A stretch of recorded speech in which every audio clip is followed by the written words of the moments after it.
नमस्कार दोस्तों। जिन लोगों ने हमारी ये रजिस्ट्री ड्राफ्टिंग नियम यहाँ पे आप देख सकते हैं, रजिस्ट्री ड्राफ्टिंग नियम गाइड ई बुक, ये बुक खरीदी है तो इसमें आप सब कुछ समझेंगे, पूरा कोर्स, ठीक है ना। और मैं आप लोगों से कहूँगा, अगर आपने बुक नहीं खरीदी है तो ये बुक खरीद सकते हैं, ठीक है। ये हमारा व्हाट्सएप नंबर दिया गया है, ये यहाँ पे स्क्रीनशॉट ले लीजिए आप इसको, ठीक है ना। आप स्क्रीनशॉट ले सकते हैं, ये बुक ले सकते हैं। तो आप सभी चैप्टर एक ही टॉपिक में मैं आपको समझाऊंगा, ठीक है। अलग अलग मैं नहीं करूँगा वीडियोज़, क्योंकि लोग बाग देख नहीं पाते, ठीक है ना। तो अब मैं चैप्टर 1 यानी कि अध्याय 1, अध्याय 2, अध्याय 3, अध्याय 4, अध्याय 5 सबके बारे में बताने वाला हूँ।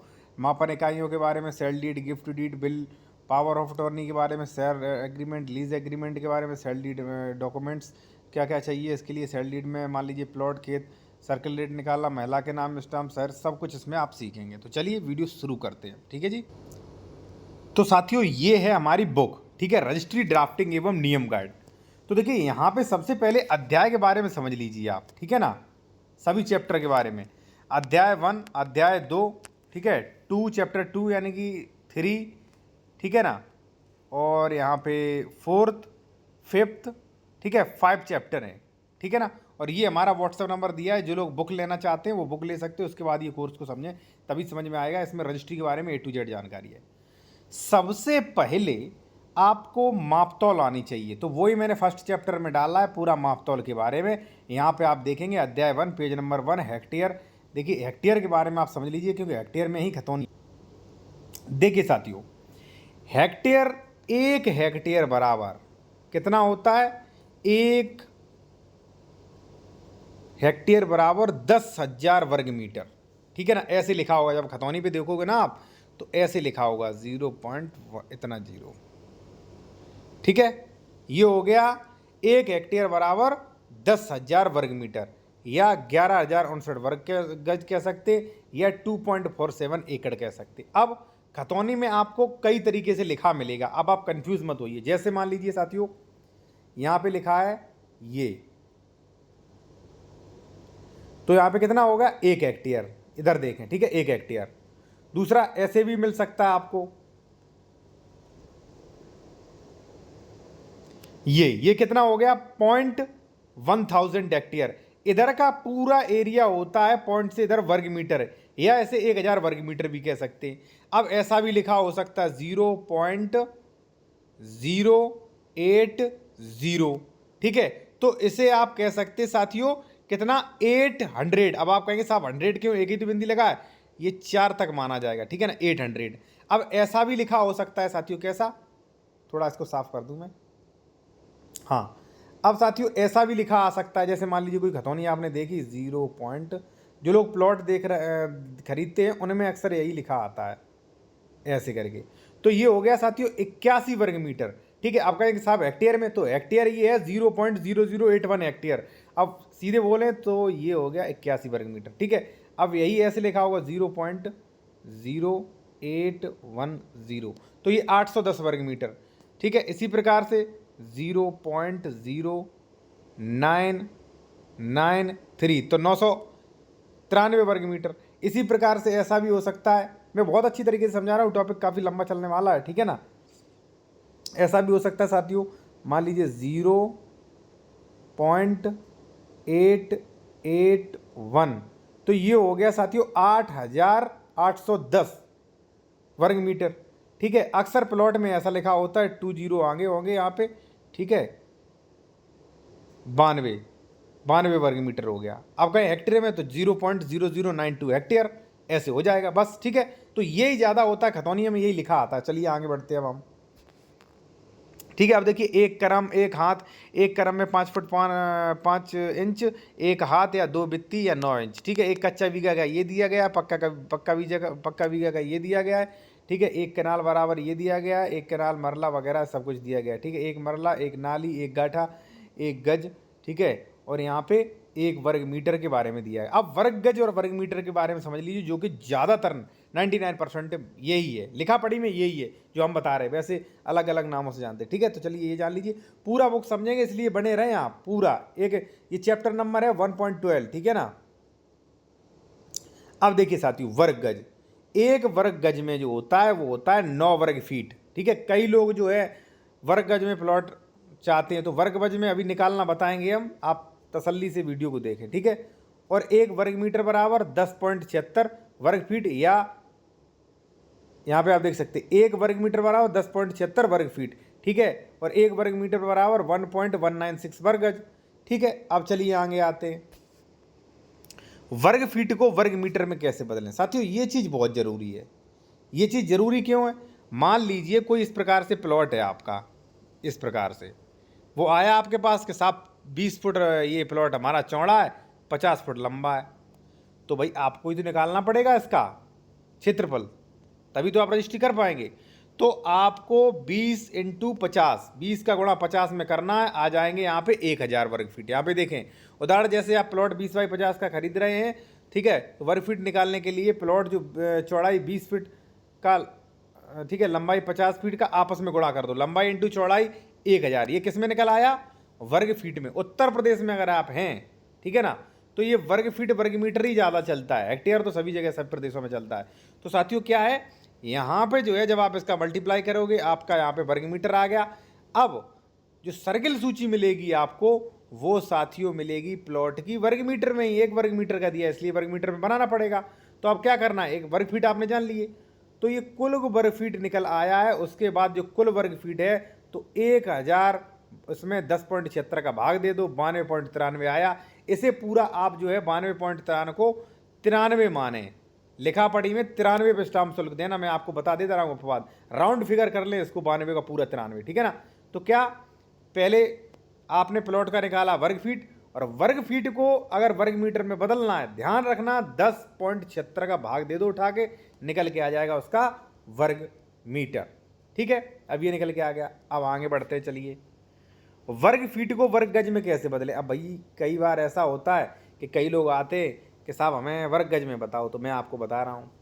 जैसे मान लीजिए वो ऊपर वाला प्लॉट था 1000 वर्ग फीट का, आपका ज़्यादा हो सकता है 1500 का, उठा के भाग 9 का दे दो, ये वर्ग गज निकल के आ जाएगा। ठीक है, लगभग में निकल के आ गया। ये थोड़ा बहुत 19-20 का फर्क हो सकता है साथियों। ठीक है, अब 1.4 यहाँ पे देखिए आप, ठीक है इसको,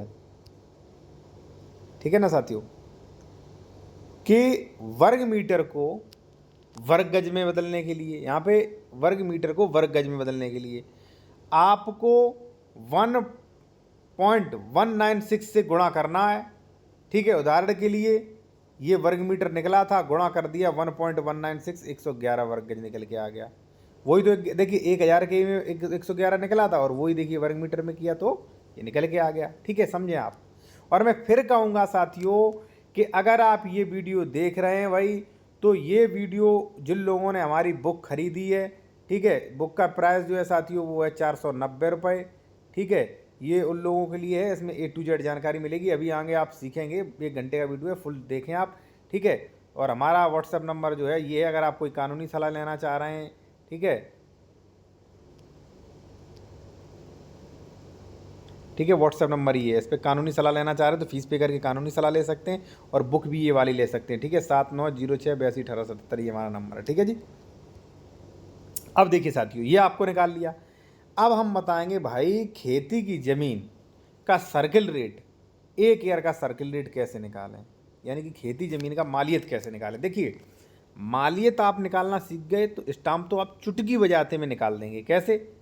जो भी मालियत होती है स्टाम्प सीधा फिक्स रेट है 4-5 ग्रामीण में, और शहरी में 6-7। अभी देखेंगे आप स्टाम्प के बारे में भी। ठीक है ना, तो देखिए कैसे निकालें। सबसे पहले प्रति हेक्टेयर में सूची दिया गया होता, चलिए दिखा दूंगा आपको। देखिए साथियों अब यहाँ पे ध्यान देखिए, ध्यान से देखिए आप, ध्यानपूर्वक। ठीक है ना, खेती का जब खेती का सर्किल रेट आप निकालोगे तो साथियों इस तरीके से सर्किल सूची दी जाएगी। ठीक है ना, आप ये जो है ये IGRS से जो है आप डाउनलोड कर सकते हैं। ठीक है ना, अब देखिए मैं एक चीज़ और कहूँगा साथियों, जो लोग जूनियर एडवोकेट हैं उनके लिए बहुत एक काम की ज़रूरी चीज़ है कि आप इस चैनल की मेंबरशिप ले सकते हैं, ज्वाइन कर सकते हैं 299। तो इसमें पर डे क्लासेस आती हैं, पर डे मतलब 2-4 दिन छोड़ के या 1 आध दिन छोड़ के क्लासेस आती हैं, और बहुत ही क्रीम आपको बताई जाती है। तो आप जब भी जाके ज्वाइन कर सकते हैं इसको, और भी अच्छा सीखेंगे। ठीक है, बाकी जो लोगों ने बुक खरीदा उनके लिए ये। ठीक है, देखिए साथियों, अब जैसे मान लीजिए आपने खेती का सर्किल रेट निकालना है, तो भाई क्या है, अब देखिए ये दिया गया अंडनी का। ठीक है, ये ग्राम कोड है, ये गांव का नाम है, और ये वो दिया गया है ग्रामीण। देखिए इससे फर्क ये पड़ेगा, अगर ग्रामीण है तो ग्रामीण में स्टाम्प रहता है लगभग 4 से 5%। मैं एक चीज़ और ऐड करूँगा कि इस पूरे वीडियो के बाद आपका कोई डाउट है तो आप रजिस्ट्री ऑफिस से क्लियर कर सकते हैं बेझिझक, क्योंकि हम लोग से मतलब है कई एडवोकेट जो है रजिस्ट्री ऑफिस जाते हैं, क्योंकि जब हम डीड लेके जाएं तो रजिस्ट्री और ऑफिस हमारे बीच, अधिकारियों के बीच कहीं तकरार नहीं होना चाहिए। ठीक है, पहले ही जो है बातचीत कर सकते हैं, कोई डाउट नो टेंशन। तो देखिए इसमें लिखा है ग्रामीण ग्रामीण ग्रामीण। ठीक है ना, फिर भी जो है कुछ अपडेट ना हुआ हो, इसलिए रजिस्ट्री ऑफिस में आप पूछ सकते हैं। तो ग्रामीण में लगता है 4 से 5%। ठीक है, और शहरी में लगता है लगभग 7 से 8%। ठीक है ना, तो ओनली ये अंतर होता है, ज़्यादा कोई घबराने की जरूरत नहीं। ठीक है, तो ये बताता है ग्रामीण में कि शहरी में। ठीक है ना, अब देखिए यहाँ पे क्या है, इस प्रकार से आपका सर्किल रेट दिया होगा कि भाई 4 लेन पर है तो 1,02,00,000 अंडनी का। ठीक है ना, 40 से 20 फीट के रास्ते पे है तो 82 लाख। यहाँ पे प्रति हेक्टेयर में दी गई है, ध्यान रखना, प्रति है, ये लिखा है प्रति है, प्रति है, प्रति है, प्रति है, यानी कि प्रति हेक्टेयर। ठीक है ना, तो 82। अब 20 फीट तक के पे 72 लाख, आबादी से सटी हुई 1,12,00,000, प्रचलित यहाँ पे रोड वगैरह कुछ नहीं है 31 लाख। तो ये पूरे हेक्टेयर का दिया है। अब भाई साहब जरूरी तो है नहीं कि आपसे सब एक हेक्टेयर ही लिखाएं आके, कई लोग होंगे जो 0.0081 इतना ही लिखा रहे हैं, यानी कि लगभग 8.1 ही हेक्टेयर लिखा रहे हैं। ठीक है ना, तो इसे पहले एयर में बदल लें आप। ठीक है ना, ठीक है, तो अब जैसे मान लीजिए आपने ये देख लिया, अब मान के चलिए यहाँ पे हमारा 75 लाख है, 75 लाख। ठीक है, तो 75 लाख को एक एयर में बदल लो। इन्होंने जो है हेक्टेयर का बता दिया हमें, हेक्टेयर तो कोई खरीद नहीं रहा, कोई खरीदेगा कोई नहीं, तो आप एक एयर का निकाल लो ज़मीन। ठीक है ना, एक एयर का रेट, चलिए मैं आपको बताता हूँ एक एयर का कैसे निकालेंगे। अब साथियों क्या करना है, एक एयर का निकालना है। ठीक है, तो एक एयर के निकालने के लिए जैसे मान लीजिए हमारी सर्किल रेट में हमने 75 लाख प्रति हेक्टेयर मान लिया था। ठीक है ना, तो आपको क्या करना है, यहाँ पे देखिए हेक्टेयर सूची में दिया गया होता है, एक हेक्टेयर का पता करें। ठीक है, देखिए एक हेक्टेयर का पता सॉरी एक एयर का पता करें, थोड़ा मिस्टेक होगा, एक एयर का पता करें। ठीक है ना, क्योंकि भाई सब एक हेक्टेयर थोड़ी नहीं खरीदते हैं, बहुत ज़्यादा ज़मीन हो गई एक हेक्टेयर, तो एक हेक्टेयर में तो 1,000 एयर होते हैं। देखिए 10,000 तो वर्ग मीटर हो गए। ठीक है ना, और एयर कितने हो गए, 1,000। ठीक है ना, तो अब होगा क्या, अब आप जान लीजिए एक एयर का, जैसे एक एयर का जो भी जितना भी है प्रति हेक्टेयर की कीमत। ठीक है ना, तो उसमें क्या करना, 1,000 का भाग कर दें, बस। कैसे, एक एयर का सर्किल रेट निकल के आ जाएगा। जैसे मान लीजिए 75 लाख प्रति हेक्टेयर है। ठीक है, 75 लाख में भाग दे दो 1,000 का, 7,500 निकल के आ जाएगा, यानी कि 7,500 कीमत निकल के आ गई एक एयर की। समझे, बोलें तो 10 वर्ग मीटर की। ठीक है ना, ठीक है ना जी, ये आप देख सकते हैं। ठीक है ना जी, तो अब साथियों ये है एक एयर की जान ली, एक एयर, क्योंकि कई लोग जो है एयर में, कई लोगों के यहाँ एयर चलता है कि हम 81 एयर खरीदते हैं, कई लोग जो है 81 एयर का बीघा मानते हैं। ठीक है ना, इतनी खरीदनी है हमें। ठीक है, कोई कितना भी खरीद रहा है तो सीधा उठा के इसमें आप गुणा कर दो, निकल के आ जाएगा इसका कीमत। ठीक है ना, अब जैसे मान लीजिए तो ये 10 वर्ग मीटर का, अभी मैंने वर्ग मीटर में बताया, तो ये 10 वर्ग मीटर का आपको निकल के आएगा। आप कितनी वर्ग मीटर आप खरीद रहे हो निकाल लो, बस खत्म कहानी। ठीक है, अभी सारे आप बात समझेंगे, नो डाउट, हमने कोई ऐसा चीज़ छोड़ा ही नहीं है इसमें जो आपको ना समझ में आए। ठीक है, चलिए आगे बढ़ते हैं। आप खेती का हो गया। ठीक है ना, अब जितना भी इसमें वही लिखा है 7,500 निकल आया, आप जितना भी ईयर खरीद रहे हो उसमें गणा कर दो, आपका सर्किल रेट निकल के आ जाएगा। ठीक है ना, अब प्लॉट का सर्किल रेट कैसे निकालें, ठीक है ना, वो समझो आप। प्लॉट का सर्किल रेट कैसे निकालें, सर्किल रेट सूची में 1 वर्ग मीटर का दिया होता है, ध्यान रहे, उसमें दिया होता है पूरे हेक्टेयर का, इसमें 1 वर्ग मीटर का दिया होता है। चलिए मैं दिखा देता हूँ आप, देखिए भाई, ये है उसका प्लॉट का जब आप सर्किल रेट देखेंगे तो कुछ इस प्रकार से होगा। ठीक है ना, अब इसमें क्या क्या है सब कुछ दिखा देता हूँ। यहाँ पे देखिए, ये है ग्राम कोड, ये अंडनी का, उसी का अंडनी का, ठीक है ना।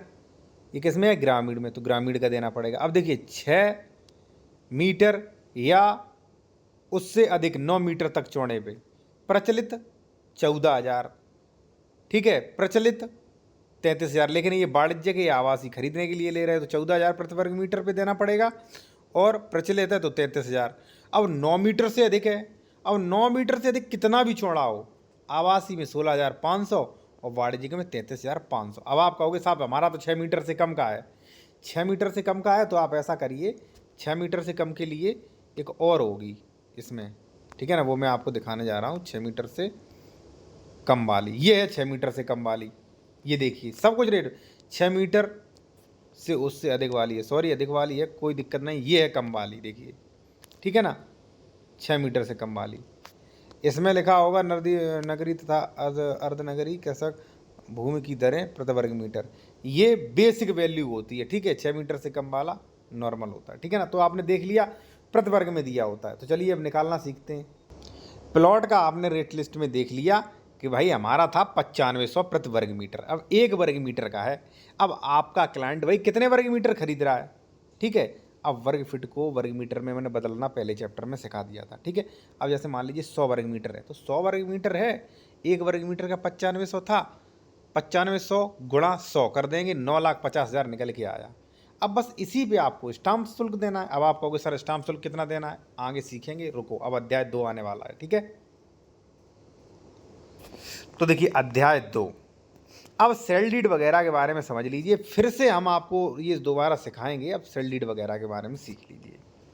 देखिए सेल डीड इंग्लिश में कहते हैं, हिंदी में बैनामा, केवाला, विक्रय विलेख कई नामों से जाना जाता है। संपत्ति अंतरण अधिनियम की धारा 54 में से डिफाइन किया गया है, जब एक व्यक्ति अपनी सारी संपत्ति जो विक्रय कर रहा है उस पैसे लेकर, प्रतिफल लेकर बेचता है, ठीक है। वह दूसरे शब्दों में यानी कह सकते हैं कि क्रेता को हमेशा के लिए स्थायी रूप से प्रॉपर्टी से जुड़े सारे हित सरोकार जो है सब कुछ दे देता है। उदाहरण के लिए मैं आपको बता दूं साथियों, जैसे मान लीजिए कोई एक्स प्रॉपर्टी है, ये मैंने आपसे 20,000 लिया, मैंने आपको रजिस्ट्री करा दी, तो प्रॉपर्टी ट्रांसफर एक्ट सेक्शन 50 ओर से सारे अधिकार हमने अपने आप को ट्रांसफ़र कर दिए, पैसे लेके रजिस्ट्री कैसे, ठीक है। लेकिन कुछ शर्तें हैं, रजिस्ट्री की कराते समय कुछ शर्तें ध्यान देना चाहिए, आगे चैप्टर में पढ़ेंगे और फिर मैं आपको बता दूं। जैसे भाई हम अवयस्क नहीं होने चाहिए, बेचने का अधिकार होना चाहिए, डबल रजिस्ट्री वगैरह नहीं होना चाहिए, ठीक है।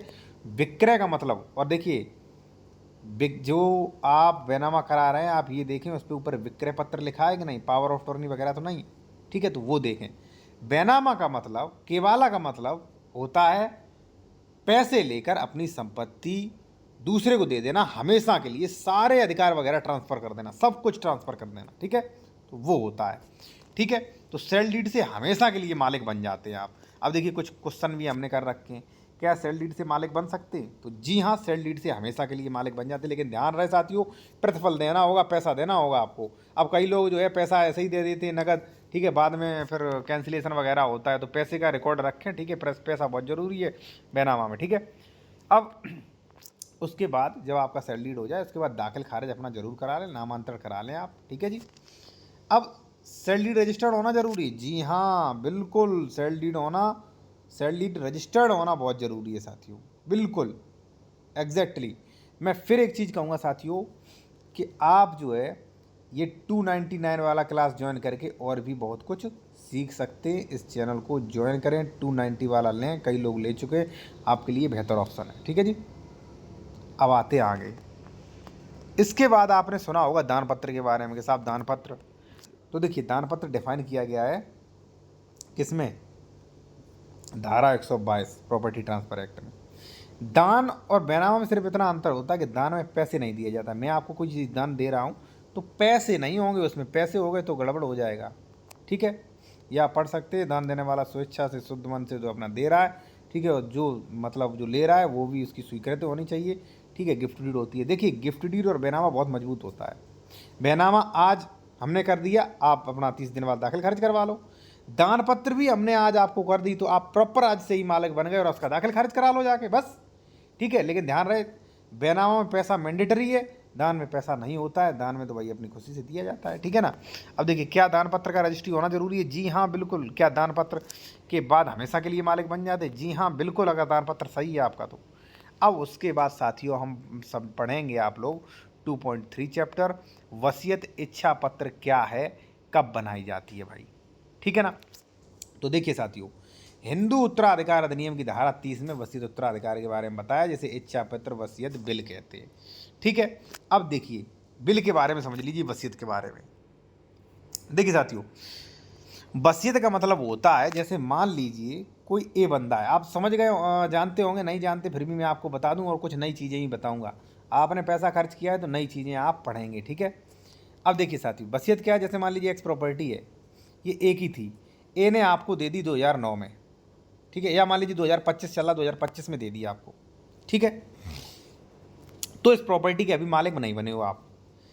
वसीयत होता है जब ए मर जाएगा, ए 2026 में हमारा, 26 में आप मालिक बन जाओगे, ठीक है। लेकिन 26 के बीच में मान लीजिए 26 जनवरी में वो दूसरे को वसीयत कर गया, बी को, तो वो लास्ट वाली वसीयत मान्य होती है, ठीक है। वसीयत का मतलब है कि उत्तराधिकार तय करना। आप हैं साथियों, ठीक है, या मान लीजिए आपके बाबा जी हैं, आज आपको वसीयत कर दी, आज आप मालिक नहीं बने, जिस दिन वो मर जाएंगे उस दिन मालिक बन जाओगे, ठीक है। यानी कि मरने के बाद हमारा कौन उत्तराधिकार रहेगा वो तय करते हैं, ठीक है। उस बीच अगर उसने कैंसिल करा दी, दूसरे को कर दी वसीयत, तो फिर भाई हाथ धो बैठोगे, ठीक है ना।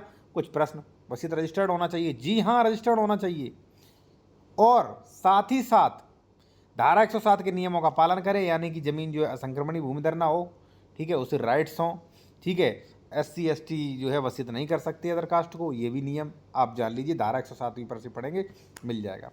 वसीयत करने के बाद बदली जा सकती है? जी हाँ, आज मैंने वसीयत कर दी, हमसे आपने लड़ाई करी, हमारी सेवा नहीं की, तो हम दूसरे को कर देंगे, बाद वाली मान्य होगी, और निरस्तीकरण भी आप बनवा सकते हैं, ठीक है। क्या वसीयत का दाखिल खारिज होता है? जी हाँ, जैसे ही मान लीजिए वो मर गया, उसके बाद वसीयत का जो है आप दाखिल खारिज करा दीजिए, तहसील में जाके पटक दीजिए भाई, दावा कर दीजिए, और बस उसका दाखिल खारिज करवा लीजिए, फिर क्या, फिर आप ही मालिक हो, ठीक है। एक चीज़ और आपने सुनी होगी, उसके बारे में थोड़ा विस्तार से बताएंगे हम, पूरा हम क्लियर करेंगे एक में ही, ठीक है ना। वो क्लियर है साथियों, मुख्तारनामा। मुख्तारनामा, GPA, पावर ऑफ अटॉर्नी, दो प्रकार का होता है, स्पेशल जनरल की हिसाब। ये क्या होता है? देखिए साथियों, मैं एक चीज बताऊंगा कि GPA या किसी भी पावर ऑफ अटॉर्नी से स्वामित्व अधिकारों में परिवर्तन नहीं होता है।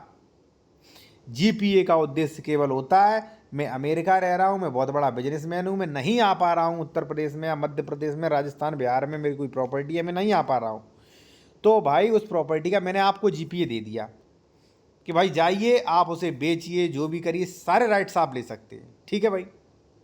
लेकिन इसका मतलब ये कतई नहीं है GPA देने वाला, मान लीजिए ए व्यक्ति ने आपको GPA दिया कि आप बेचो, कुछ भी करो, और ये जिस दिन एक्सपायर हो गया GPA कैंसिल। उत्तर प्रदेश में तो ये भी नियम है कि GPA वाली जो प्रॉपर्टी बेचेगी तो सीधा पैसा अकाउंट में जाएगा सीधे मेन मालिक के, तो ये कुछ नियम है भाई, ठीक है ना। मैं फिर कहूँगा साथियों, अगर मान लीजिए आपका कोई भी क्वेश्चन है हमसे, तो आप 7906821877 इस पर आप कॉल कर सकते हैं, व्हाट्सएप पे मैसेज करिए, आप पहले कॉल मत करें, फीस पे करिए, उसके बाद आप एडवाइस ले सकेंगे, ठीक है जी। तो पावर ऑफ अटॉर्नी से स्वामित्व ट्रांसफर नहीं होता, ध्यान रखना साथियों, ठीक है। जैसे मान लीजिए किसी ने आपको आज पावर ऑफ अटॉर्नी दे दी है हमने, आप भले ही बेच लो, लेकिन आपने नहीं बेच पाई या नहीं वो किया, हम कभी भी उसे कैंसिल करवा सकते हैं, ठीक है। क्या मुख्तारनामा कैंसिल करवाया जा सकता है? जी हाँ, असली मालिक करवा सकता है। क्या मुख्तारनामा रजिस्टर्ड होना है? पावर ऑफ अटॉर्नी रजिस्टर्ड होना जरूरी है? बिल्कुल रजिस्टर्ड होना जरूरी है, बिना रजिस्ट्री के तो कुछ है ही नहीं आजकल। अब बात करेंगे साथियों हम सेल एग्रीमेंट्स के बारे में। अभी आप बहुत कुछ सीखेंगे, बुक के हिसाब से चैप्टर चलेंगे, बुक देखिए चैप्टर चलेंगे, ठीक है ना। अब जो चैप्टर की आपकी ज़रूरत है वो उसके अनुसार स्किप कर देंगे। सेल एग्रीमेंट के बारे में, चलिए सेल एग्रीमेंट क्या होता है। देखिए ये परिभाषा वगैरह आपने पढ़ ली होगी, ठीक है, धारा 2। देखिए सेल एग्रीमेंट सीधा सीधा आप ये समझ लीजिए करार है, और सेल एग्रीमेंट रजिस्टर्ड होना अनिवार्य है, ये भी आप समझ लीजिए। अब सेल एग्रीमेंट से होता क्या, अब मैं आपको बता दे रहा हूँ, ठीक है। देखिए साथियों, सेल एग्रीमेंट जो होता है, जैसे ये गाटा संख्या है 86, ये हमारा है, हमारा नाम है A और आपका नाम है B, मैंने ये तय कर दिया 10 लाख में। सेल एग्रीमेंट का सीधा मतलब ये है कि दोनों क्रेता भी और विक्रेता भी शर्तों से बन जाएंगे। अगर ए कहता है कि हम नहीं खरीदेंगे तो बी केस ले आएगा, बयाना राशि नहीं देगा वो। ठीक है, जैसे मान लीजिए भाई आप ज़मीन खरीद रहे हो मुझसे, आप कह रहे हो अब नहीं खरीदेंगे तो हम पैसे ही नहीं देंगे आपका। ठीक है ना, बयाना राशि जो उसमें शर्तों के अनुसार, ध्यान रहे शर्तों के अनुसार। अब मान लीजिए हमने पैसा ले लिया आपका 10 लाख, अब हमारी ज़मीन जा रही 30 लाख की, अब हम आपसे कह रहे हैं हम नहीं करा पाएंगे, आप उठा के कोर्ट में चैलेंज कर देंगे और ये अपने नाम कोर्ट से करा लेंगे बाकी का पैसा भर के। तो इसलिए मजबूत होता है। ठीक है, और बाकी कोई दिक्कत नहीं होती है सेल एग्रीमेंट में। ठीक है ना, और सेल एग्रीमेंट रजिस्टर्ड होना साथियों जरूरी है। अब देखिए सेल एग्रीमेंट से कुछ जुड़े सवाल प्रश्न क्या, यहाँ पे आप देखेंगे, क्या ज़मीन खरीदने से पहले इकरारनामा होना चाहिए? जी हाँ, करवा सकते, लेकिन ये अनिवार्य नहीं है। ठीक है ना, रजिस्टर्ड इकरारनामा के बाद विक्रेता रजिस्ट्री न करे तो शर्तों को पूरा करने के लिए आप विशिष्ट अंतोष अधिनियम में जा सकते हैं, संविदा का पालन करवा सकते हैं साथियों। किराया एग्रीमेंट क्या है? किराया एग्रीमेंट एक ऐसा कानूनी दस्तावेज है जिससे किराया और मकान मालिक के बीच कोई स्वामित्व संबंधी वगैरह कोई विवाद ना हो। 11 माह से ऊपर हो तो उसे रजिस्टर्ड करवा सकते हैं, लेकिन मैं कहूँगा कि आप रजिस्टर्ड एग्रीमेंट ही करवाएं, कोई दिक्कत नहीं होगी। ठीक है, अब किराया एग्रीमेंट से जुड़े कुछ प्रश्न। कई लोग पूछते हैं सर किराएदार ज़मीन का मालिक बन सकता है? कभी नहीं बन सकता है अगर एग्रीमेंट रजिस्टर्ड है तो। क्यों? जैसे मान लीजिए हमने आपकी ज़मीन किराए पे ली, मैं कह रहा हूँ कि मैं ही मालिक हूँ, कोर्ट में आप वो प्रूफ कर देंगे कि साहब ये तो किराएदार है, ये देखिए रजिस्टर्ड एग्रीमेंट, कोर्ट हमें भगा देगा। खर्चा कितना आएगा? किराया एग्रीमेंट में किराए का 2% आता है, ग्रामीण में, शहरी में 4% आ सकता है। क्या किराएदार के पास संपत्ति मालिक बन सकता है? नहीं बन सकता। क्या लीव एंड लाइसेंस करवा सकते हैं? जी हाँ, लीव एंड लाइसेंस करवा सकते हैं आप। ठीक है, लीज क्या है? अब कई लोग कहेंगे साहब लीज क्या? लीज और किराया 99% या 90% आप मान सकते हैं लगभग सेम होता है। ठीक है, फ़र्क सिर्फ इतना होता है कि भाई लीज एग्रीमेंट जो है वो ज़्यादा के लिए किया जाता है, कम के लिए भी कर सकते हैं, ज़्यादा दिनों के लिए ज़्यादातर लीज़ किया जाता है। लीज़ में क्या होता है भाई, लीज़ जो है उसमें एक बार में ही आप पैसा ले लेते, उसी पे स्टाम्प देते, लेकिन किराया जो है बीच बीच में बढ़ता भी रहता है। ठीक है, क्या लीज़ हमेशा के लिए मालिक बन जाओगे? नहीं, लीज़ के हमेशा के लिए मालिक नहीं बनोगे। ठीक है, अब बात करेंगे भाई गोदनामा दंतक ग्रेड के बारे में, ये भी हमारे कोर्स में है भाई गोदनामा क्या होता है? गोद लेने की प्रथा जो है हिंदू धर्म में प्रचलित है, और 15 वर्ष से जो कम के बालक हैं उन्हें गोद लिया जा सकता है, और जो गोद लेगा, ठीक है ना, वो योग्य होना चाहिए। ठीक है, और जो गोद लिया जा रहा है उसकी और उसकी उम्र में 21 वर्ष का डिफरेंस होना चाहिए, गोद लेने वाला गोद योग्य हो। ये सब कुछ लिखा है, ये हमें पढ़ाने की जरूरत नहीं, जरूरी शर्तें वगैरह दिए गई हैं। ठीक है ना, कि अगर गोद ले रहे हो तो भाई आपका कोई पुत्र पुत्री ना हो। ठीक है, 21 वर्ष का नियम हो, और जो बालक गोद दिया जा रहा है उसके माता पिता या संरक्षक द्वारा दिया जा सकता है। ठीक है ना, क्या दंतक पिछले माता पिता की ज़मीन में हिस्सा ले सकता है? नहीं ले सकता। क्या दंतक पुत्र गोदनामा रजिस्टर जरूरी है? बिल्कुल रजिस्टर्ड जरूरी है। सेल डीड बैनामा में क्रेता विक्रेता के लिए जरूरी डॉक्यूमेंट, जिसके लिए आप आए थे, अब टॉपिक शुरू हो चुका है, तीसरा अध्याय। ठीक है, सेल डीड बैनामा के लिए क्रेता विक्रेता के लिए जरूरी डॉक्यूमेंट्स क्या क्या क्या मांगे आप? कई लोग पूछते हैं, चलिए मैं आपको बताता हूँ। सबसे पहले विक्रेता का सेल डीड विक्रेता ने अगर खरीदा है, जैसे मान लीजिए आप मुझसे आए, मैं प्रॉपर्टी बेच रहा हूँ, तो ये प्रॉपर्टी आई कहाँ से ये पूछो, मैं कहूँगा भाई खरीदा है तो सेल डीड दिखाओ, मैं कहूँगा दान में मिला है तो गिफ्ट डीड दिखाओ, मैं कहूँगा वसीयत में मिला है तो वसीयत दिखाओ भाई, मैं कहूँगा पावर ऑफ टर्नी तो पावर ऑफ टर्नी दिखाओ। अब इन्हें कहा वेरिफिकेशन करो, मैं कहूँगा भाई आप चाहो डॉक्यूमेंट वेरिफिकेशन मेरे द्वारा भी करवा सकते हो, हमारा कॉन्टैक्ट नंबर वीडियो के डिस्क्रिप्शन में मिल जाएगा। ठीक है, तो भाई जिससे खरीदा वो देखो, और आप ये देखो भाई इसका दाखिल खारिज हुआ है नहीं, सभी डॉक्यूमेंट्स अध्याय 2 के बारे में दिया गया है। 5वां दाखिल खारिज भी मांगे, जैसे हमने खरीदी थी जमीन तो रजिस्ट्री का दाखिल खारिज भी तो हुआ होगा, दिखाओ हमें कहाँ है, खतौनी वगैरह में नाम है कि नहीं, जमाबंदी वगैरह में देखो आप।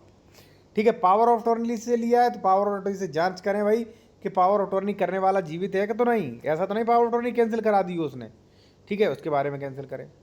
अब विक्रेता का आईडी प्रूफ, वोटर कार्ड, आधार कार्ड, बैंक का पासपोर्ट, जिस दिन रजिस्ट्री करने आएगा उस दिन जरूरत पड़ेगी। पैन कार्ड की भी जरूरत पड़ सकती है, ऑप्शनल है, अगर हो तो बहुत अच्छी बात, नहीं है और 2 फोटो। ठीक है, क्योंकि भाई रजिस्ट्री में लगेंगी। अब क्रेता को क्या क्या ले आना है वो भी आप समझ लीजिए भाई। क्रेता जो है अपना आईडी प्रूफ लेके आए, आधार कार्ड, वोटर कार्ड, बैंक की पासबुक ला सकता है। मान लीजिए वोटर कार्ड खो गया तो भाई आईडी प्रूफ एक तो लाना पड़ेगा, वोटर कार्ड खो गया तो आधार कार्ड खो गया तो वोटर कार्ड ले आइए, पैन कार्ड जरूर ले आइए, सही रहेगा, वरना फार्म 60 भरना पड़ता है। दो अपने फेवर के, ध्यान रखना जमीन खरीद रहे तो दो अपने फेवर के गवाह लेके आए, जिससे कोई विवाद हो तो आपकी फेवर में गवाही दे। दो फोटो क्रेता विक्रेता दोनों गवाहों की, ठीक है।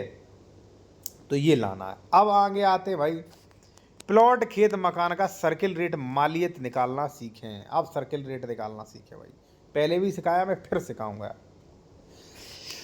प्लॉट सर्किल रेट निकालने से पहले आप रेट लिस्ट देखें, रेट लिस्ट में देखना सिखा चुका हूँ, ठीक है। जो भी है मान लीजिए 6 वर्ग मीटर वगैरह से जो सारा कुछ मैं सिखा चुका हूँ आपको, आप जाएं स्किप कर सकते हैं, ये आपको पहले ही अध्याय में आपने सीखा था, ठीक है ना।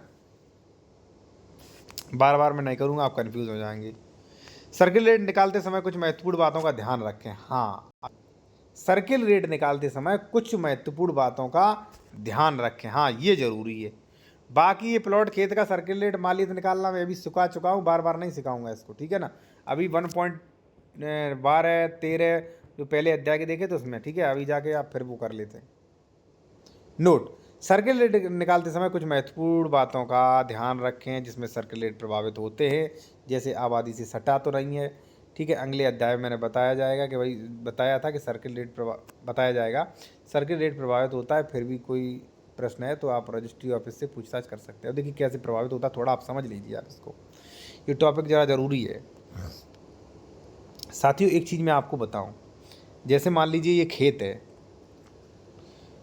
ठीक है। वो आया कि भाई खेत हम लिखाएंगे, आपने पूछा भाई रोड है, वो कह रहा नहीं रोड है, लेकिन पता चला नक्शे में रोड है भाई, तो आप रजिस्ट्री ऑफिस से पता कर सकते हो कि भाई ये रोड के किनारे तो नहीं है, रोड के किनारे है तो रोड के किनारे वाला लगेगा, आबादी से सटा तो नहीं है तो आबादी के किनारे वाले लगेगा।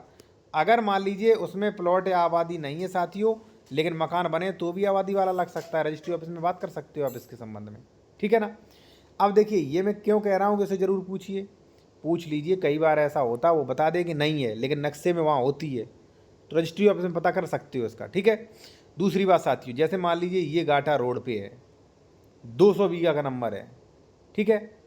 तो अब कृषि जमीन के संबंध में ये नियम लागू होता है कि अगर आपका कृषि रोड पे है तो भी रोड का लगेगा, पीछे कब्जा है तो भी रोड का लगेगा, क्योंकि ये पूरा नंबर रोडों से ही सटा तो है, प्लॉट में नहीं होता, बस ऐसा ध्यान रखना इस चीज़ का, गलत मत दे देना स्टाफ, ठीक है। 3.2 अब यहाँ पे देखिए आप, प्लॉट का रेट सूची, जैसे 9500 प्रति वर्ग मीटर है, 20/50 का प्लॉट है, ठीक है ना। तो सर्किल रेट निकालने के लिए जो है 9500 × 93, यहाँ पे मैंने 93 वर्ग मीटर का निकाला है भाई, ठीक है ना। यहाँ पे आप देख सकते हैं साथियों, इस प्रकार के सर्किल रेट निकाल सकते हैं, ठीक है ना। वो वाला जो है वो वाला हमारा अलग था, ये वाला अलग है, फिर आप सीख सकते हैं, ठीक है। फिर मैं आपको बता दूं, जैसे 9500 प्रति वर्ग मीटर में दिया होगा, ठीक है, 20/50 का है, तो 20/50 का निकाल लो, कितना वर्ग फुट निकला है, निकलेगा 1000, ठीक है। 1000 हमारा निकल के आ गया, 1000 में आप भाग दे दो 10.76 का, वर्ग मीटर में निकल के आ गया, वर्ग मीटर निकला हमारा 93 में दे दो प्रति वर्ग मीटर, जो उसका सर्किल वो रेट था वो, जब आप वो करोगे तो 8,83,500 सर्किल रेट निकला। आप चाहो तो 8,84,000 पे सर्किल स्टाम्प शुल्क देना, ठीक है। राउंड फिगर कर लो इसको, 500 रुपये आगे ही बढ़ा के चलो, ठीक है ना। तो आपने राउंड फिगर कर लिया, ठीक है ना। तो ये था साथियों। देखिए साथियों मैं एक चीज़ आपसे और कहूँगा कि ये खेती का सर्किल रेट निकालना मैं अभी बता चुका हूँ, ठीक है ना। तो आप वही वाला देख लें, वहीं पे मैंने क्लियर कर दिया, यहाँ पे नहीं मैंने बताऊँगा, ठीक है ना। जो पहला चैप्टर था उसमें नाप तौल की बताई थी, उसी में बताया। अब महिला के नाम जो अपवाद हैं वो आप समझ लीजिए, ठीक है। तो देखिए अध्याय 3, ठीक है ना, अध्याय 3 के बारे में आप देखो इसको। देखिए ऊपर यहाँ पे कुछ नहीं बताया गया, ऊपर में यही बताया गया अगर और भी क्लास लेना चाहते हैं 299 वाली मेंबरशिप ले सकते हैं, विधिवत क्लास हमने दी गई, ठीक है। अब देखिए महिला के नाम क्या है, महिला के नाम 1% छूट होती है, चाहे शहरी में लो चाहे ग्रामीण में 1%, लेकिन अपवाद ये है कि 10 लाख तक ही छूट मिलती है। जैसे मान लीजिए 10 लाख की संपत्ति है तो ही छूट मिलेगी। अब आपका क्वेश्चन होगा कि साहब जैसे मान लीजिए हमारी माता जी हैं 12 लाख पे ले रही हैं तब, तो देखिए 10 लाख तक तो 1% की छूट मिलेगी, लेकिन ऊपर 2 लाख उसी प्रकार से आपको स्टाम्प देना होगा जितना के पुरुष का लगता है, बस। अब ऐसा नहीं है कि 20 लाख की प्रॉपर्टी ले रही है तो कोई छूट नहीं मिलेगी, 10 लाख तक तो छूट मिलेगी, बाकी ऊपर का 10 लाख है उस पर पुरुष का ही देना पड़ेगा, ठीक है। तो कैलकुलेशन कर सकते हैं, स्टाम्प मैंने बताया था कैसे कैलकुलेशन करें, अभी फिर बताऊंगा मैं आपको, ठीक है ना। महिला को कोर्ट फीस में कोई छूट नहीं मिलेगी, कब, अगर वो कोर्ट फीस है तो, यहाँ पे देखिए महिला को कोर्ट फीस में कोई छूट नहीं मिलेगी। देखिए स्टाम्प तो छूट मिल जाएगी, लेकिन कोर्ट फीस में कभी छूट नहीं मिलती है, चाहे दान पत्र कराओ चाहे कुछ भी, ठीक है ना। सेना के जवानों को भी प्रॉपर्टी के नियमानुसार छूट मिलती है, वो भी अपना देखें, ठीक है ना। शहरी और ग्रामीण में स्टाम्प शुल्क देने का जो है नियम अपवाद क्या है, चलिए ये भी मैं बता देता हूँ, ठीक है ना। देखिए अगर ग्रामीण क्षेत्र में हो आप तो महिला के नाम 4%, पुरुष के नाम 5%। लेकिन महिला वाला अपवाद ध्यान रखना 10 लाख तक, 10 लाख से ऊपर तो उस पर अलग देना पड़ेगा, इस पर अलग, ठीक है जी, ठीक है। अब यही अगर शहरी हुआ तो शहरी में साथियों क्या होगा, शहरी में ये 2% विकास शुल्क बढ़ जाता है, ठीक है, 2% विकास शुल्क बढ़ जाता है। इस हिसाब से जो है महिला के नाम 6% और पुरुष के नाम 7% लगता है, ठीक है। लेकिन महिला के नाम 6% की 1% की छूट जो है वो कहाँ तक है, केवल और केवल 10 लाख। अगर प्रॉपर्टी 12 लाख पे हुई तो 10 लाख तक तो छूट मिलेगी, लेकिन 12 लाख पे 7% लगने लगेगा, ठीक है ना। चलिए आते अब भाई ये मैं आपको एक चीज़ और बताना चाहूँगा यहीं पे साथियों कि स्टाम्प शुल्क कैसे निकालते, चलिए मैं आपको बताता हूँ, ठीक है। देखिए साथियों, जैसे मान लीजिए आप कि भाई यहाँ पर 1 मिनट का समय दें, थोड़ा इसको हमें साफ करना पड़ेगा भाई। देखिए जैसे मान लीजिए भाई कि आप कोई प्रॉपर्टी की मालियत निकाली 1 लाख रुपया, ठीक है, ये 1 लाख हो गया 100,000। अब देखिए मैं आपको बताऊं स्टाम्प शुल्क का निकालने का तरीका बिल्कुल यही है, बिल्कुल नॉर्मल है, ठीक है। आप सबसे ज़रूरी है मालियत निकाल लो सही से, ठीक है। आबादी के किनारे है, रोड के है, कितनी चौड़ की रोड पे है, ठीक है, महिला के नाम स्टाम्प, पहले आप मालियत निकालो, मालियत निकल के आ गई 1 लाख। अब महिला के नाम है तो कितना, 1 लाख इंटू 4। अब जैसे ही आप परसेंटेज का बटन दबाएंगे वैसे ही आपका निकल के आ जाएगा आपका इसका परसेंटेज, ठीक है। चलिए मैं आपको निकाल के बताता हूँ। अब देखिए 1 लाख का 4% हमें देना है तो कितना, 4,000 रुपये, 4,000 हो गया, प्लस 1% कोर्ट फीस तो कितना हो गया 5। अब जैसे मान लीजिए हमें 5% निकालना, कोई मेला कराने आई थी, 1 लाख की कीमत थी, 5%। देखिए मालियत जितनी निकल के आई, जितना स्टाम्प देना उतना का गुणा करके ये कैलकुलेटर में बटन दबा दो, ये निकल के आ जाएगा, ठीक है। अब इसी प्रकार से हमारा जो स्टाम्प था अभी वो साथियों नेक्स्ट वाली में था कुछ 8,80,000 का। जैसे मान लीजिए आपने कोई ज़मीन की रजिस्ट्री कर रहे हो, उसकी मालियत निकली 8,80,000, उदाहरण के लिए 8,80,000 हो गया। तो आपको मान लीजिए ग्रामीण में है, पुरुष करा रहा अपन, तो 5% लगेगा पुरुष के नाम, तुरंत ये वाला बटन दबा दो परसेंटेज वाला, 44,000 इसका वो हो गया क्या, स्टाम्प शुल्क, और 1% कोर्ट फीस, ठीक है। अब टोटल जोड़ लो या अपना 1% परसेंटेज निकालना मैंने बता दिया बस। तो आपको करना क्या है, बस वही तो देना। आप जैसे मान लीजिए उसने कहा नहीं नहीं नहीं भाई शहरी में आ रहा है ये, शहरी क्षेत्र में, तो तुरंत शहरी क्षेत्र में कितना लगता है 7, तुरंत परसेंटेज बटन दबा दो 61,600 बस। अब 1% कोर्ट फीस है, 61,600 ये तो स्टाम्प हो गया। अब 1% है कोर्ट फीस, तो 1 दबा दो, परसेंटेज दबा दो, 8800 ये कोर्ट फीस हो गई, बस। कुछ करना ही नहीं है भाई, आप सीधा कैलकुलेटर खोलो, आप क्या करो, आप जैसे मान लीजिए 100 रुपये की मालियत बनी है और आपका स्टाम्प लग रहा है 7% शहरी में, तो उठा के परसेंटेज बटन दबा दो, 7 रुपये आ गया, वही होता है, ठीक है भाई, बहुत सरल। तो भाई मैंने आप बता दिया आपको स्टाम्प निकालना। अब ये देख लीजिए भाई 6%, 7% शहरी में, ग्रामीण में, और अपना अच्छे मालियत से निकालो, मालियत में ध्यान रखो बस, ठीक है। अब कोर्ट फीस तो भैया 1% लगती है, चाहे आप दान पत्र करवाओ, चाहे भैया आप बसियत में, ठीक है, बसियत में नहीं लगती इतनी, ठीक है ना। चाहे भाई आप ऐसा करो कि उसमें जो है आप अपना महिला के नाम करवाओ, पुरुष के नाम करवाओ, चाहे आर्मी वाला करवाए, कोर्ट फीस किसी भी माफ़ नहीं, ठीक है, अध्याय 2। अब देखिए कई बार ऐसा हो सकता है कि भाई ऐसा हो कि 2 रास्तों पर आपका प्लॉट हो, ज़मीन हो, तब क्या करोगे। तब देखिए अपवाद, अगर प्लॉट ज़मीन 2 रास्ते पर है तो जितना भी स्टाम्प निकला है, जितना भी स्टाम्प निकला है, ठीक है ना, उसका 10% देना पड़ेगा। अब जैसे मान लीजिए उदाहरण के तौर पे मैं एक चीज़ आपको बता दूं, जैसे किसी ज़मीन की मालियत निकली 1 लाख, तो ध्यान रहे 1 लाख का 10% नहीं देना होगा। 1 लाख पे जैसे मान लीजिए आप दे रहे हो, महिला के नाम करा रहे हो, ग्रामीण में आप दे रहे हो 4%, तो यानी कि 4,000, तो 4,000 का 10% आपको देना पड़ेगा। जो स्टाम्प पे कर रहे हो उसका 10% 400 रुपये, ठीक है ना। ठीक है ना। अब मान लीजिए 1 लाख का, अब मान लीजिए शहरी का मान लीजिए यहाँ पे पुरुष होता तो 500 का हो जाएगा, ठीक है। अब कीमत 10 लाख हो गई तो यहाँ पे ज़्यादा बढ़ जाएगा। तो कहने का मतलब मालियत पे नहीं, मालियत पे बहुत ज़्यादा हो जाएगा। जो स्टाम्प पे किया स्टाम्प का 10%, ठीक है ना। अब देखिए अगर प्लॉट 2 रास्ते से अधिक हो तब कुछ नहीं, 3 या 4 पे हो तो कुछ दिक्कत नहीं, 2 का ही देना पड़ेगा, ठीक है भाई। अब आ जाओ 3.7 पे। भाई यहाँ पे प्लॉट स्टाम्प और कृषि जमीन स्टाम्प निकालने के अपवाद, अब वो समझ लो भाई। कई बार ऐसा होता है कि आप कृषि जमीन खरीदना चाहते हो लेकिन आप प्लॉट का स्टाम्प लिया जाता है। वो कहते हैं कि नहीं भाई इस पे प्लॉट लगेगा, ये ज़मीन का क्षेत्रफल कम है, ये प्लॉट में लिखी जाएगी, ठीक है।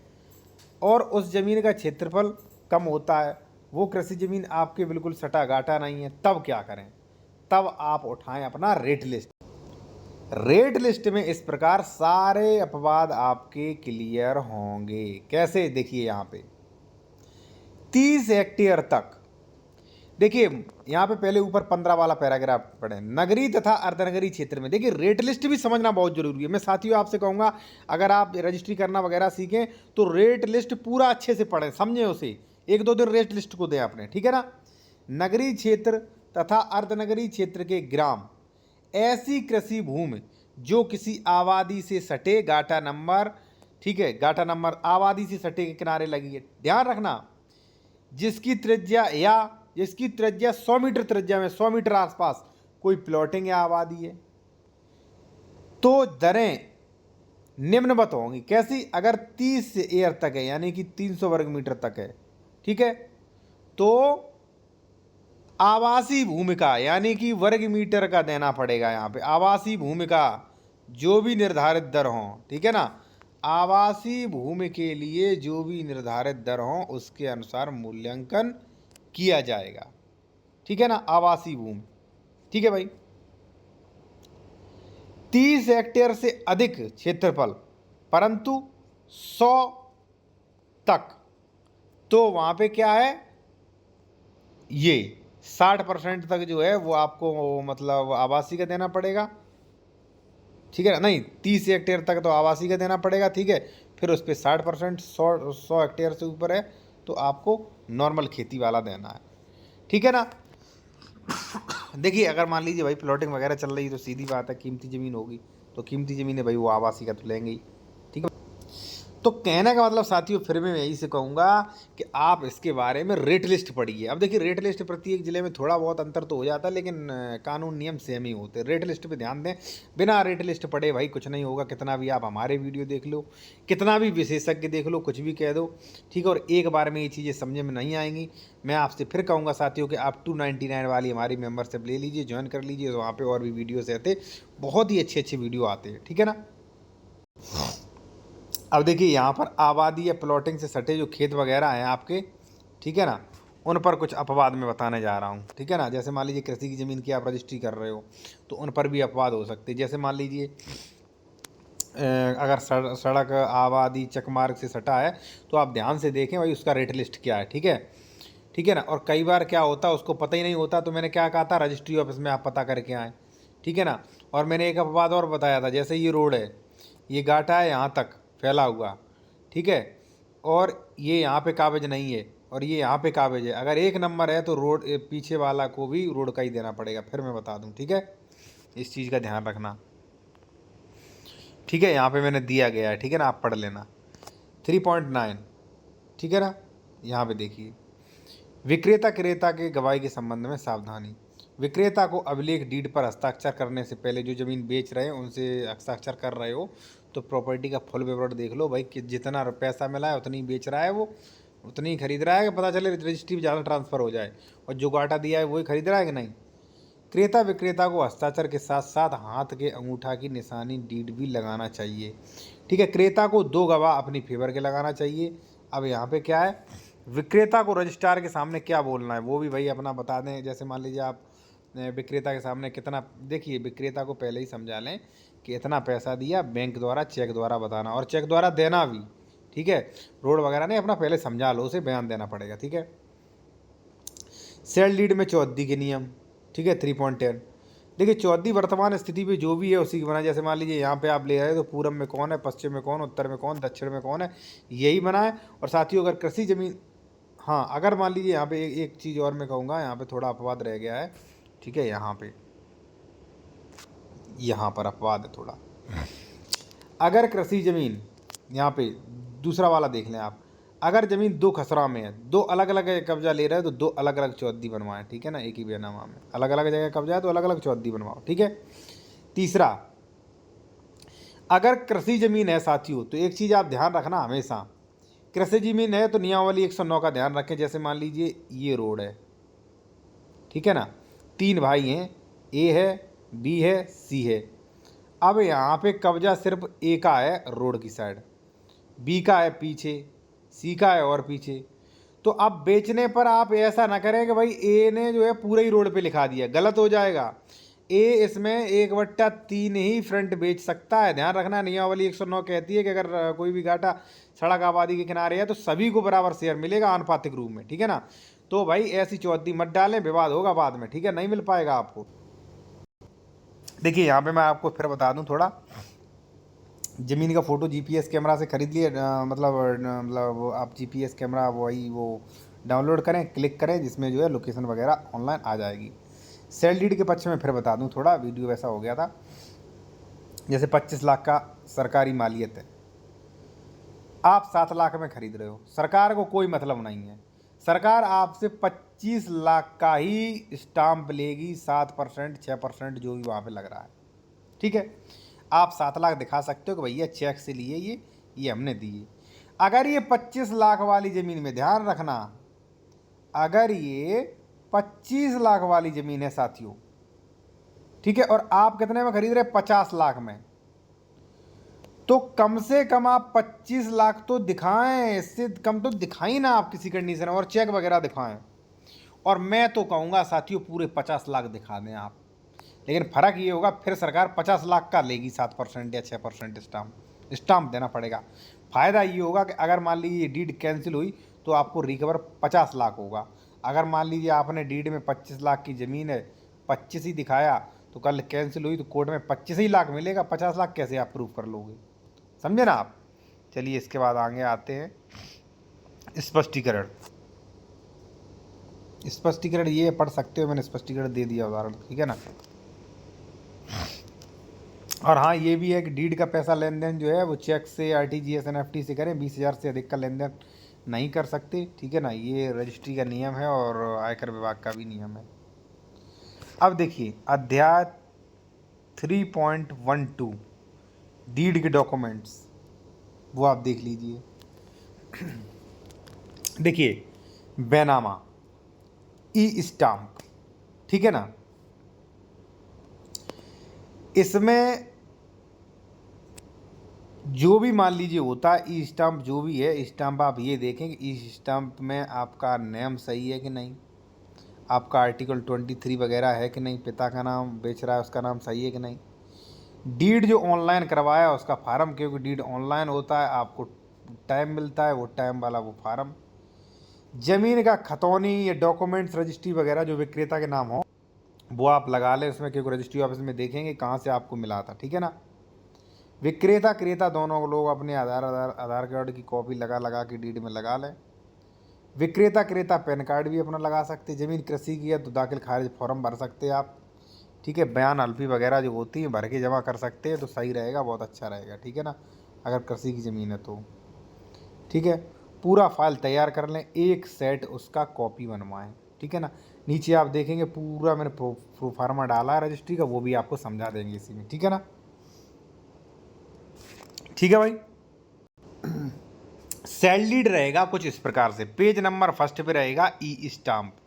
ई स्टाम्प पे आपको क्या चेक करना है, ई स्टाम्प पे डिस्क्रिप्शन एंड डॉक्यूमेंट्स में आर्टिकल 20 थोड़ी होना चाहिए अगर आप उत्तर प्रदेश से हो तो, ठीक है, क्योंकि प्रत्येक प्रदेश में जो है अपने अपने उसके आर्टिकल दिए, आर्टिकल 23 ये होगा, 6 में वो होगा, ठीक है, 23 में मान लीजिए 33 में वसीयत होगा, इस प्रकार से दिया गया।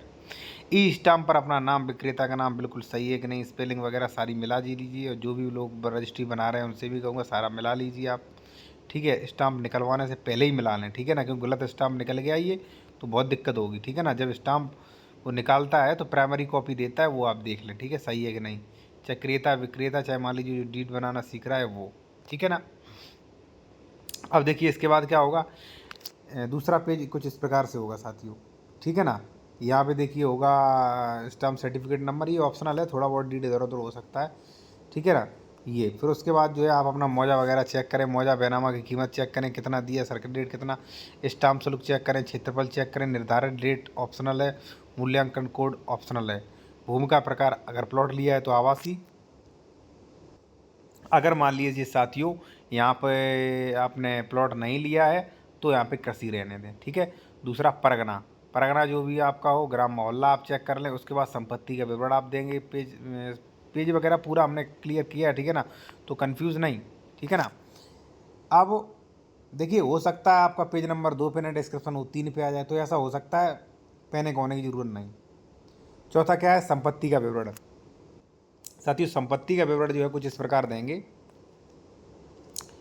अगर मान लीजिए आपका प्लॉट ऐसा ऐसा है, ठीक है ना, ऐसा ऐसा, तो आप अपना पूरा दो। जैसे पूर्व से पश्चिम चौड़ाई आपकी लंबाई हो सकती है 45 फीट, दक्षिण से उत्तर से दक्षिण लंबाई 60 फीट, कुल 2700 वर्ग फीट, मतलब वर्ग फीट, और 251 वर्ग मीटर, ठीक है ना। गाटा संख्या जो भी हो आपका वो, ठीक है। तो वो भी बता दें पूर्व से मतलब चौड़ाई और लंबाई किधर कैसी है प्लॉट की, वो सही रहेगा आपका, ठीक है। पेज नंबर 3, पेज नंबर 3 में भी देखिए स्टाम्प सर्टिफिकेट नंबर डाल सकते हैं। ये मैं इसलिए डाल सकता हूँ, उसकी एक चीज़ मैं बता दूँ इसलिए डालता हूँ कि कोई पेज इधर उधर होगा तो पता चल जाएगा ये इसी रजिस्ट्री का, ठीक है ना। अब चौहद्दी आप लिखित में डालें, फिर बाद में चौहद्दी जो मैप बनाया जाता है वो भी बना लें, लिखित में ही डालें। पूर्व में प्लॉट किसका है वो विक्रेता राजी, क्रेता राजी, ठीक है ना, मान लीजिए, या मान लीजिए जो भी है उसका नाम, उत्तर में जो भी है, दक्षिण में जो है उसका नाम, ठीक है। मापन इकाई वर्ग मीटर, ये ऑप्शनल है भाई, डाल सकते हैं नहीं भी डाल सकते हैं। संपत्ति का क्षेत्रफल, सड़क की स्थिति, अन्य विवरण, ठीक है ना। चौथा नंबर पे, चौथा नंबर पे यहाँ पे पेड़ का, बोरिंग का, निर्मित क्षेत्र, निर्माण निर्माण वर्ष, ठीक है। ये जरूरी नहीं है, ये कहीं कहीं नहीं होता, अब नहीं मान लीजिए पेड़ वगैरह है तो क्या, वरना दिखाओ तो कोई दिक्कत नहीं।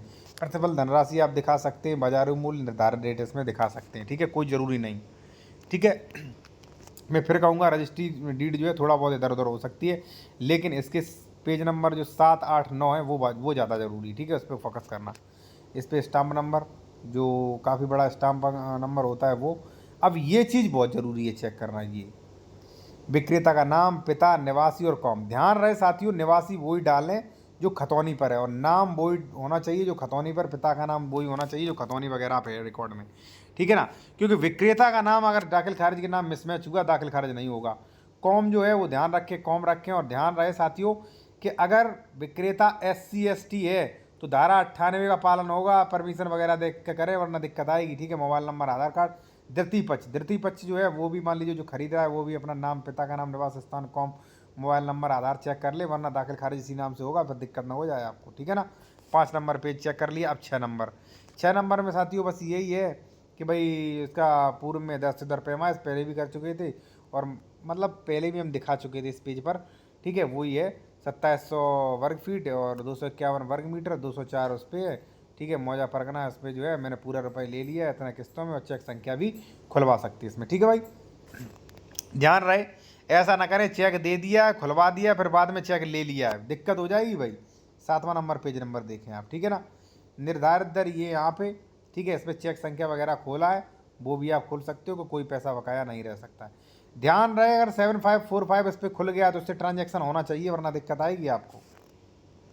8वां बेहद जरूरी है भाई, 8वां साथियों इसलिए जरूरी है भाई साहब कि यहाँ पे देखिए आप, कई दाखिल खारिज इसलिए कैंसिल होते हैं कि भाई साहब आपने जो है शपथ पत्र नहीं लगाए। तो आप शपथ पत्र लगाएं कि भाई साहब ये ज़मीन जो है सरकारी नहीं है, नजूल की नहीं है, शासकीय नहीं है भाई, ठीक है। और जो है जो ज़मीन खरीद रहा है उसके पास इतने से ज़्यादा ज़मीन नहीं है भाई, और किसी भी उत्तर प्रदेश राजस्व संहिता 2006 के नियम 89, 90, 98, 99 का उल्लंघन नहीं किया। 89 यही मान लीजिए ज़्यादा भूमि वाला, और 98 ये कि SC ST वाला हमने उल्लंघन नहीं किया, ये पूरा लगाना चाहिए। 9वां ये साथियों जो बहुत ज़रूरी है, आप लगवा सकते हो, ऑप्शनल है। जैसे मान लीजिए मैं आपको प्लॉट बेच रहा हूँ, तो आप लगवा सकते हैं कि भाई अगर प्लॉट में कोई भी दिक्कत निकली तो हमें पूरा पैसा देना पड़ेगा। वही इसमें लगाया है कि युक्त प्लॉट मन चाहे उपयोग में लाए, दाखिल खारिज करा ले, मुझे कोई आपत्ति नहीं होगी, वारसों को कोई आपत्ति नहीं होगी, ज़मीन से मेरा कोई वास्ता सरकार न होगा, विकृत भूमि नजूल वगैरह शासकीय वगैरह किसी प्रकार से विवाद नहीं है, बंधक नहीं है। अगर उक्त भूमि पर कोई लड़ाई झगड़ा विवाद निकले, कोई दावा करे, तो उस सब की कंडीशन में जिम्मेदारी प्रथम पक्ष की होगी और द्वितीय पक्ष, यहाँ पे देख सकते हैं स्पष्ट लिखा है, यहाँ पे देखिए, और द्वितीय पक्ष क्रेता यानी कि जिसने खरीदा है, कुल रुपया व रजिस्ट्री खर्च मैं ब्याज हर्जाना के प्रथम पक्ष से कोर्ट से वसूल ले, मुझे कोई दिक्कत नहीं होगी। ठीक है ना, ये चीज़ बहुत लगा दें। अगर मान लीजिए साथियों फ्यूचर में कोई विवाद वगैरह हुआ, कोई दिक्कत हुई साथियों, ठीक है ना, तो आप कम से कम न्यायालय से, अगर मैंने ज़मीन बेचा है तो न्यायालय से आप कम से कम ये तो ला सकते हो कि भाई हमारा पूरा पैसा वापस करो। और 10वां जो पेज है उसमें रहेंगे गवाहों के नाम, तो गवाहों का नाम, पिता का नाम, पता, मोबाइल नंबर, परगना वगैरह डाल दें। गवाह 2 में भी ये डाल दें। ठीक है। और साथियों एक चीज़ मैं और कहूँगा, गवाह जो है गवाह नाबालिग नहीं होना चाहिए, गवाह बालिग होना चाहिए। और जो क्रेता है कोशिश करें क्रेता को अपने फेवर के गवाह लगाना चाहिए। अब पेज नंबर सबसे लास्ट वाला है, वो है साथियों मौजा। यहाँ पे पेज नंबर 1 नहीं बल्कि पेज नंबर ये 11 है। ठीक है ना, मौजा जो भी हो, नक्शा नजरी। अब यहाँ पे कैसे डालोगे ये आप सब देखिए। यहाँ पे मैं बता दूं साथियों, यहाँ पे गवाहों में साथियों क्या है कि गवाहों में गवाह नंबर 1, गवाह नंबर 2 डाल सकते हैं। 2 गवाह, नाबालिग वगैरह नहीं होना चाहिए। नाम, पिता, पूरा मोबाइल नंबर, परगना वगैरह डाल दीजिए आप। ठीक है। इसके बाद आइए आगे, इसके बाद है ये पेज नंबर 1 नहीं बल्कि पेज नंबर है यहाँ पे ये 11 पेज नंबर। इस पे पूरा साइड प्लान, साइड मैप आपका बनेगा। चलिए ये मैं आपको थोड़ा समझा देता हूँ। मैंने पहले भी बताया था, अगर आप 2 जगह कब्जा ले रहे हो तो 2 जगह चौहद्दी बना, 1 जगह ले रहे हो तो 1। अब मान लीजिए साथियों, ये है पूरब, ये है पश्चिम, ये है उत्तर, ये है दक्षिण। तो अगर उत्तर में रोड है तो रोड दिखाएं। ठीक है। पूरब में किसी का घर है तो उस घर वाले का नाम लिखें। उत्तर में जो मतलब पूरा यहाँ पे जो है वो लिखें, दक्षिण में जो है वो लिखें। ठीक है। और एक चीज़ और साथियों, मैं फिर यहाँ पे क्लियर कर दूँ कि अगर कोई कृषि की ज़मीन है और मान लीजिए ये घाटा पूरा रोड पे है, पूरा यहाँ पे रोड पे है, ये रोड गई, 3 भाई हैं A B C। तो अगर साथियों ए यहाँ पे पूरा आपको फ्रंट वाला बेच रहा है, सावधान हो जाइए। नियम 109 में ये कहा है कि बी को भी मिलेगा, सी को भी। फिर इस प्रकार से हिस्सा कोर्ट बांटेगा। समझ गए आप? तो कहने का मतलब ये है, इस चीज़ का ध्यान रखें। बाद ही प्लॉट वगैरह तो है, तो प्लॉट वगैरह जहाँ कब्जा मिल रहा है उसके अनुसार ले लें और थोड़ा बहुत ध्यान रखें नियमावली 109 का। फिर भी ध्यान रखें साथियों। और मैं आपसे आगे और कहना चाहूँगा साथियों कि अगर आप कोई कानूनी सलाह लेना चाह रहे हैं तो हमारा कॉन्टैक्ट नंबर वीडियो के डिस्क्रिप्शन में मिल जाएगा। आप ये बुक लेना चाहते हो तो बुक ले सकते हो। और आप ज़रूर ही अगर जूनियर एडवोकेट हैं या बिना LLB आप बेहतर वकील बनना चाहते हैं, जो वकीलों के पास भी जानकारी ना हो, तो 299 में ये चैनल ज्वाइन कर लीजिए जाके। ये नोट में आप देख लीजिए यहाँ पे क्या है। यहाँ पे साथियों यही है, सभी सेल डीड भाषा एक सी नहीं होती है, थोड़ा बहुत चेंज वगैरह हो सकता है। लेकिन शपथ पत्र वगैरह जो ज़रूरी चीज़ें हैं वो चेक करें और ज़रूर डलवाएं उसमें। ठीक है भाई, थोड़ा बहुत बदलाव हो सकता है लेकिन कुछ बिंदुओं का ध्यान रखना ज़रूरी है, जैसे शपथ पत्र कि भाई मैंने किसी कानून का उल्लंघन नहीं किया। और क्रेता विक्रेता का नाम, ज़मीन पे सही विवरण, चौहद्दी सही होना चाहिए, बेहद ज़रूरी है, वरना थोड़ी भी परेशानी जो है आपको दिक्कत हो जाएगी। ठीक है।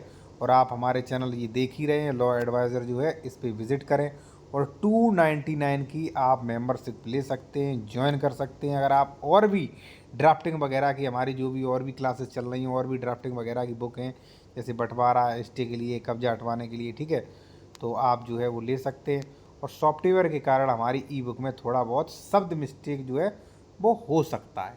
ठीक है ना। तो ये साथियों था हमारा पूरा, ठीक है ना, तो ये पूरी बुक थी, हमने पूरा आपको बताया है कि एक वीडियो में हो गया है। वैसे मैं आपको ये भी बताना चाहता हूँ साथियों कि अगर आप इसका शॉर्ट वीडियो देखना चाहते हैं 15-15 20-20 मिनट का एक एक टॉपिक, तो आप क्या करें भाई, आप जो है साथियों ये चैनल ज्वाइन कर लें 299 में, उसमें हम विधिवत क्लास लेते हैं। ठीक है जी। और ये मैंने आपको इसीलिए बनाता हूँ कि जो लोग भाई ये बुक लेते हैं उन्हें समझने में ना दिक्कत आए, इसलिए मैंने आपको बताई। आप चाहे ये बुक ले सकते हैं 490 रुपये, आप चाहे ड्राफ्टिंग की बुक ले सकते हैं, ठीक है, और बेहतर वकालत कर सकते हैं साथियों। धन्यवाद इसी के साथ साथ। ठीक है जी।